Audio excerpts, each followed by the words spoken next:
Asian horror movie fan knows who Sadako is. In fact, I would go so far as to say that every horror movie fan knows who she is. She's the unfortunate girl from the Ring series of Japanese horror movies who met an untimely demise at the bottom of a well and returned to the human world to haunt and kill people via a videotape.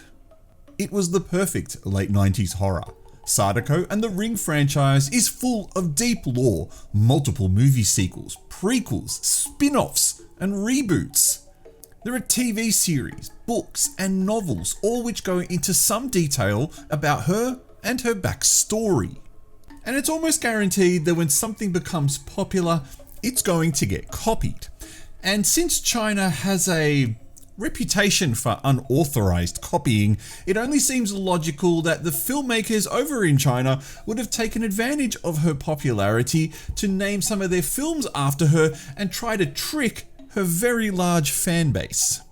Many times when I see lists of The Ring and Sadako movies, I see some or all of the following 6 Chinese films are also listed. Most of the time, the authors of the lists have either never seen the films or never understood the role of Sadako within them.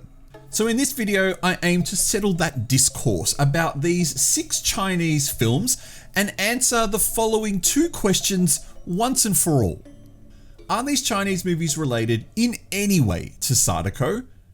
And should they be included on a list of movies about Sadako, and should you watch them?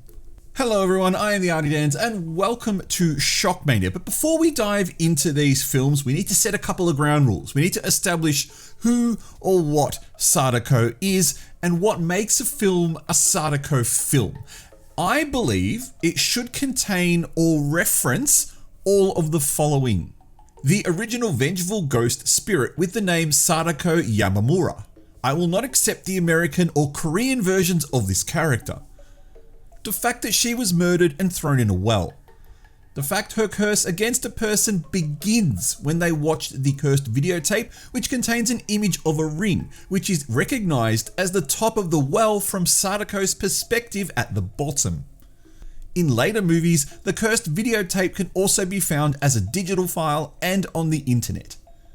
After watching the tape, the victim receives a phone call informing them of how long they have to live. For example, 7 days in the original or 24 hours in the latest version. The curse can be passed on by making a copy of the video and ensuring another person watches it before the original victim dies. And of course, Sadako coming out of the TV screen or monitor to kill her victim. Okay, so now are the elements I will not accept in isolation are the character of Sadako. And what I mean by that is if the previous points are not present at all, then the following points don't verify that the character is Sadako. A girl in a long white dress with long black hair. This is a very generic ghost image and is not enough evidence to support that the character is Sadako. The exaggerated eye visual, and the character being named Sadako. And that one is going to make more sense as we explore these Chinese films. So let's get to it. The first movie on the list is Sadako Returned from 2018. Now surely this has the name Sadako in the title, so it has to be a Sadako film, right? This low budget, hard to find 2018 film, which is incorrectly listed as 2016 on TMDb, with a runtime of just over 61 minutes, is unfortunately not a Sadako film, regardless of what the movie's poster would lead you to believe. But it tries really hard to convince the audience that it could be. In fact, if you were to really explore this movie properly, it would technically have more in line with Sadako vs Kayako. And now that I've said that, you're probably wondering why. So, let's explore a little bit more about what this film's about. 2 Japanese sisters are vying for the attention of a man. Those 2 sisters are named Jungzi, or Sadako in Japanese, and Chuangzi, or Kawako in Japanese, but this can also be pronounced as Kayako. Sensing that the man will choose Sadako, Kawako drugs her and locks her alive in a wooden box, where she subsequently dies and develops a grudge. Somewhere along the line, Kawako also dies, but this isn't shown in the film. Fast forward a few years and a young man carrying a banged up projector finds the locked box and opens it up, releasing the spirit of Sadako and for some reason Kawako into the projector. While in the projector, the two spirits use magnetic forces to create a cursed video. Now for some reason, he leaves the projector behind, but it is found by another Chinese guy who takes the projector, brings it back to China and gives it to his kid. The kid then uses it to show a movie to his classmates. This releases the spirit and kills almost all of them 7 days later. The man then sells the projector at a second-hand market where it is unknowingly bought by the same man who lost it originally. I should note that this is now 30 years into the future, and this is kind of hard to comprehend in this film because the kind of projector that they're using in the movie wasn't 30 years old when they made it. But anyway, it's a plot hole and you need to ignore it. The man gives the projector to his cousin, who uses it for a presentation at her work, where, again, it unleashes the cursed video and people die. The man and his assistant then hunt down the seller of the projector, where they find out about the Sadako and Kawako curse. Then the movie gets ridiculous. Sadako takes human form and starts cooking for the man while her sister Kawako corners them in his apartment and tries to kill them all. The movie ends with a reveal that the whole thing was the brainchild of an amateur author writing his first novel. For a 61-minute film, it's a real brain spin. It has some hilarious CGI effects that look like they've been ripped direct from a video game. The movie starts with decent production values, and by the end their budget is clearly stretched when the final scene appears to not even be recorded with a microphone. But you're thinking, this does sound a lot like a Sadako film. Well, let me explain to you why it's not and should never be considered one. First, the filmmaker has deliberately used the Chinese versions of the name for Sadako and Kayako, but added a completely new lore where they're sisters. Sadako isn't drowned in a well either.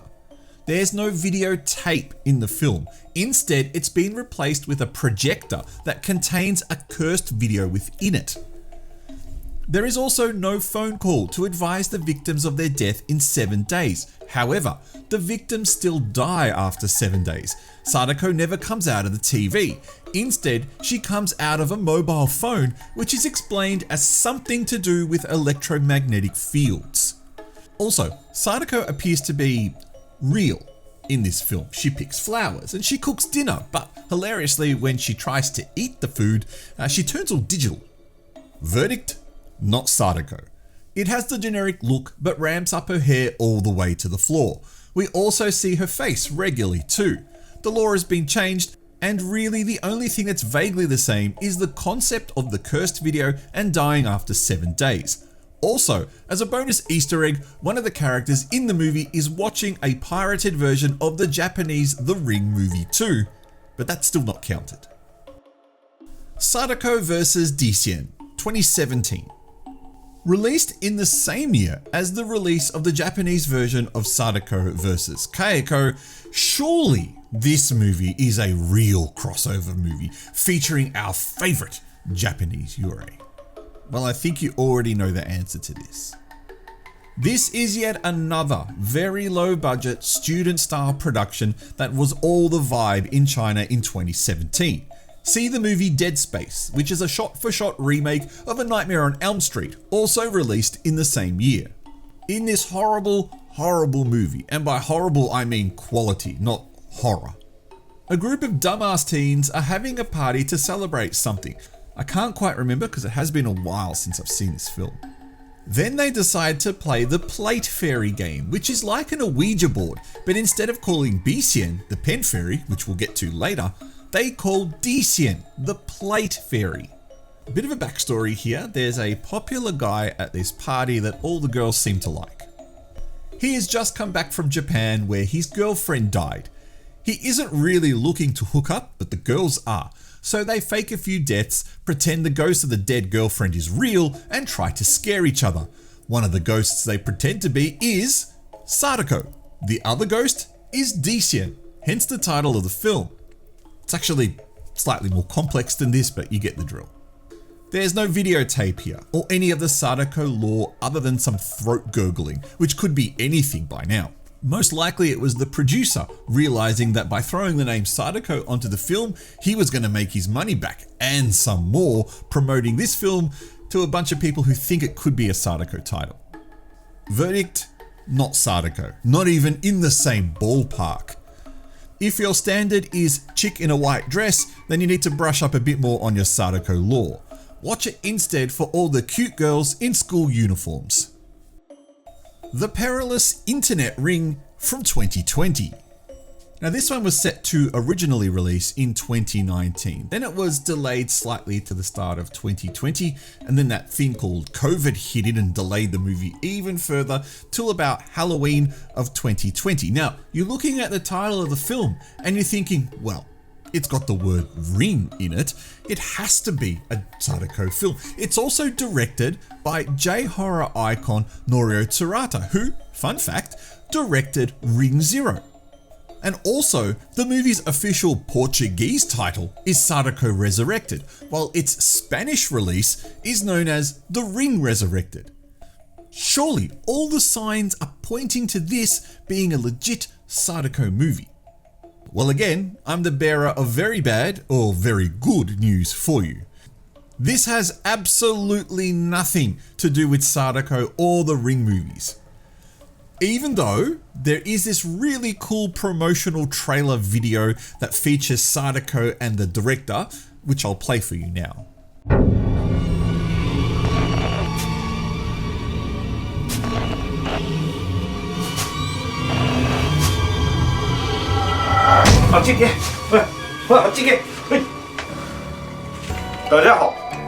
In a nutshell, this movie is about chapters of an online novel that's slowly released to individual readers.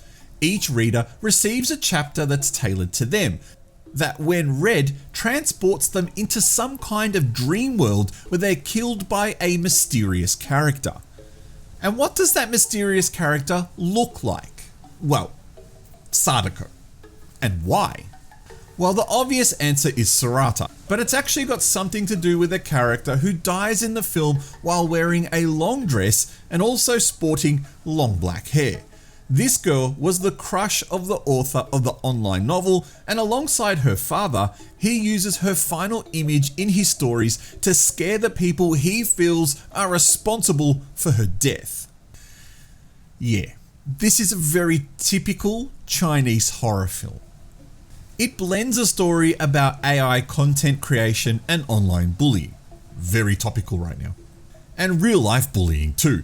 It's an average film and far better than the first two movies on this list, but it's not a film to hunt down and watch if you're a Sadako fan.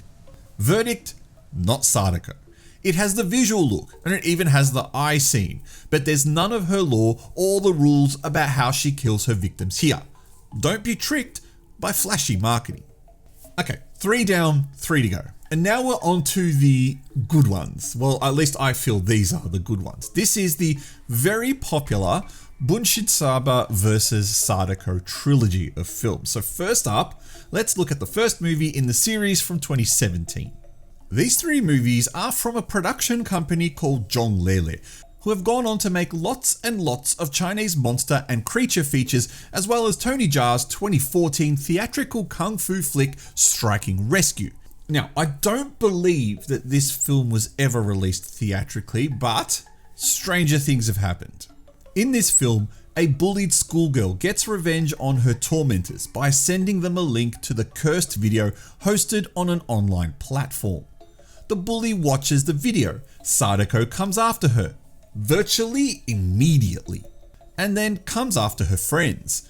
The poor girl realizes she needs to find a way to stop the madness, so her friends use an Ouija board and call upon Dixian the pen fairy for help.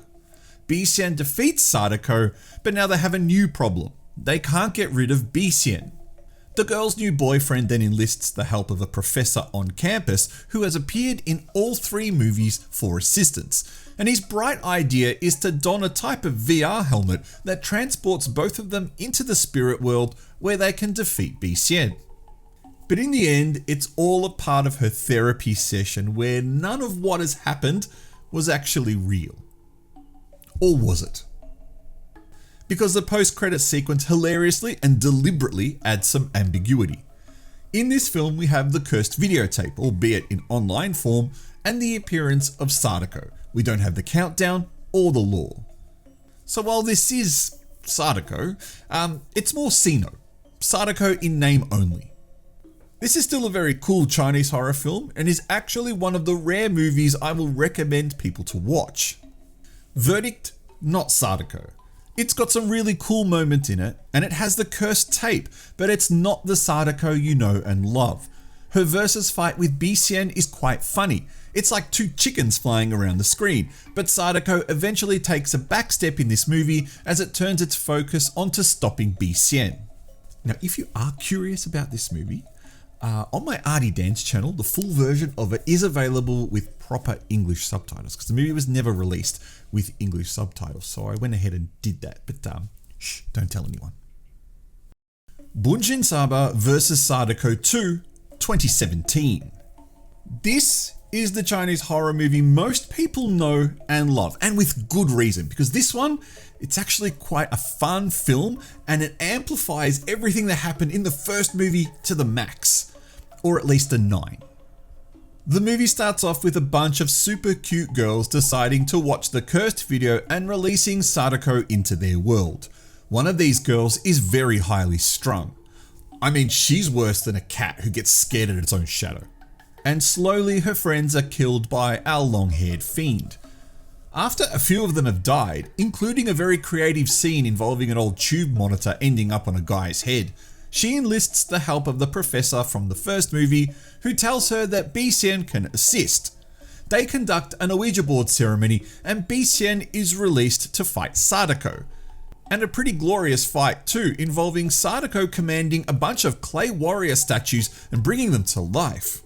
But Dixian's not quite strong enough in this film, and Sadako comes after her in her world, so the crew don the helmets again and dive into Dixian's timeline.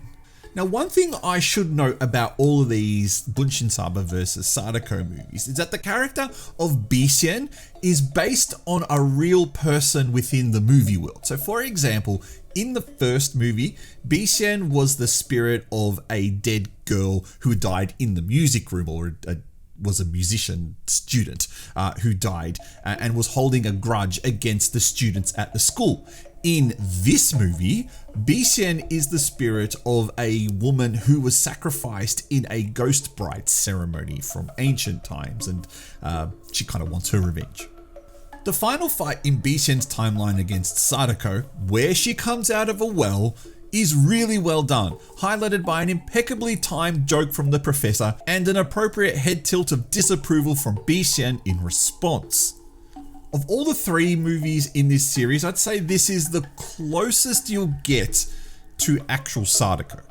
And if I was to pick one of these 6 movies as the most Sadako-like, then obviously this would be it. But it's still not Sadako. So how does this one end, you might be asking? Well, our main character is actually a mental patient in a hospital, and all the characters in the movie are just people she's met in real life who have taken a role in her delusion. Verdict, not Sadako. This has the cursed tape, Sadako coming out of monitors, including a mobile phone, and projecting herself onto picture frames. She even comes out of a well at the end of the film. But this is not the Sadako you know and love. It is close though. Alright, got one more movie to look at, and it's the funnily titled Bunshinsaba Hoichi the Earless from 2021. The final movie in the trilogy, sporting a hilarious subname that makes no sense, considering Hoichi the Earless isn't even in the film, is the most insane of them all. Because in this film, Sadako is a good guy. Yes, she's not a bad guy anymore, but wholly here for good. I love this film, and what I love the most about it is it definitely does not take itself seriously in the slightest. Even when it tries to take itself seriously, it is so over the top that you'll be in stitches more than in fear. After a failed suicide attempt, Yume stumbles across a statue on the street. Unbeknownst to her, it's a kumanthong, a kind of statue made from the fetus of a dead male child, used in black magic in Southeast Asia. She accidentally, and it really is an accident, makes a blood sacrifice to the statue, and it unleashes the spirit within called Jaruna. Now Jaruna immediately starts causing a bit of chaos, including killing a few of Yumei's friends and enemies. So Yumei enlists the help of our goofy professor from the first two movies for assistance. His advice, as always, is to enlist the help of Dixian, who in this movie is Yumei's sister. But Jaruna can do something cool in this movie. She can shapeshift. So you're asking, where is Sadako this time? Well, the reason this movie had its name changed from Bunshinsaba vs Sadako 3 to this is because Sadako's role is very different in this film. You see, like in the second movie, Dixian's not quite strong enough to defeat Jaruna, so the professor has an idea. He thinks that Sadako can help her. The problem is, they need to convince Sadako to help them first. Cue the curse tape and a lot of flying around and fighting until the two spirits realize they're on the same side. This movie has some decent CGI, a fun story, an impressive world built around Sadako, although nowhere near accurate to her lore, and an ending that is very palatable for Chinese horror movies. But Sadako's role is quite small in this film. Verdict? Not Sadako. She doesn't appear until later in the movie, but is called with the curse tape and does appear from a TV screen. There's also a well scene in the movie too, but the lore sections where Dixian needs to visit her world to get her help aren't accurate. This is another See-No movie. So what a trip that's been. We've explored the 6 Chinese horror movies with the words Sadako, or at least claiming they have Sadako in them, and we found, as we expected, that none of the movies are Sadako, part of her lore, or should be included on any Sadako lists of movies for a real Ring fan or a real Sadako fan to watch. These are just curiosities. Now, you're probably sitting there asking, I want to watch these movies to make up my own mind. Where can I find them? Well, that's the tricky part. Some of these movies can be found here on YouTube. As I've said, the first Bunshinsaba vs Sadako movie can be found on my Arty Dance channel, while Bunshinsaba Hoichi the Earless can be found on Youku's official channel. I believe there's a lot of channels that have uploaded Bunshinsaba vs Sadako 2 illegally, so you could watch it there. That does have English subtitles. As for the first 3 movies, Sadako Returned will be hard to find. Sadako vs Dixian, there is no really good copy of the movie out there. The several copies that I've seen all have technical faults within them. So if you do manage to find a copy of the film, there's a very good chance that it is not the best copy of the film that is available. And I've never come across the best copy of this film available. And I've tried to stitch together the handful of copies that I have of it, and it just doesn't work. There's major synchronization issues with it. As for the Perilous internet ring, that one's a lot easier to find. There's a lot of legal streaming services. I believe Foursome might actually be showing it. You could probably find it on Plex as well. So that one should be very easy to find. And of course it will have English subtitles. Enjoy that one. It's a heck of a movie, especially that ending where it sits down and gives you a lecture at the end about internet safety. And the lead actress in it is terrible. Anyway, I am the Arty Dans. You have been watching Shockmania. I have a Discord channel where we discuss a lot of horror movies in there, so please join. There is a link in the description of the video below, as well as at the end of this video. There will be a link to it as well. A special shout out to 2 channel members, Antony and Kurt Soulpatch. Thank you so much for your ongoing support on Shockmania. It really is appreciated and I do enjoy it. Like, subscribe, all that other jazz. Thank you so much for watching this video. Leave a comment below if you disagree with any of the points that I've made in this video. I believe that it is fairly accurate, and I think most people would agree that these are not Sadako or Ring movies. But if you have a different opinion, leave a comment below and let's have a respectful discussion. Otherwise, I'll catch you next time.